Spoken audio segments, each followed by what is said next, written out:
আজ আমি তোমাদের সামনে ধোকলার রেসিপি নিয়ে এসেছি। ধোকলা বানানোর জন্য একটা বাটিতে বেসন নিয়ে নিয়েছি।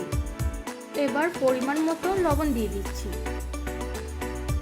অর্ধেকটা পাতিলেবুর রস দিয়ে দিচ্ছি, সামান্য পরিমাণ জিরে পাউডার দিয়ে দিচ্ছি, আদা আর কাঁচা লঙ্কা পেস্ট করে রেখেছি সেটা দিয়ে দিচ্ছি।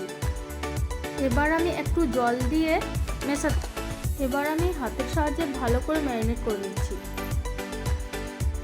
আমার ম্যারিনেট করা প্রায় হয়ে গেছে। এবার আমি একটা ইনো পাউডার দিয়ে দিচ্ছি, আমি ভালো করে মিশিয়ে নেব। এবার আমি কিছুটা সরষের তেল দিয়ে দিচ্ছি, এগুলোকে ভালো করে ম্যারিনেট করে নিলাম। একটা জায়গার মধ্যে জল গরম হতে দিয়ে দিয়েছি।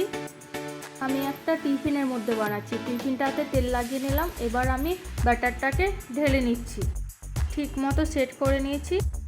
এবার আমি জলের মধ্যে বসিয়ে দিচ্ছি, 15 মিনিটের মতো ঢাকনা দিয়ে এটা রেখে দিচ্ছি। এদিকে আমি ধোকলার চাটনি রেডি করছি।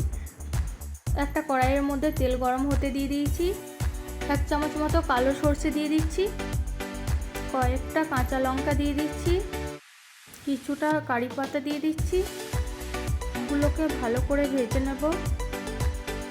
এবার আমি 1 গ্লাস জল দিয়ে দিচ্ছি, পরিমাণ মতো লবণ দিয়ে দিচ্ছি, পরিমাণ মতো চিনি দিয়ে দিচ্ছি।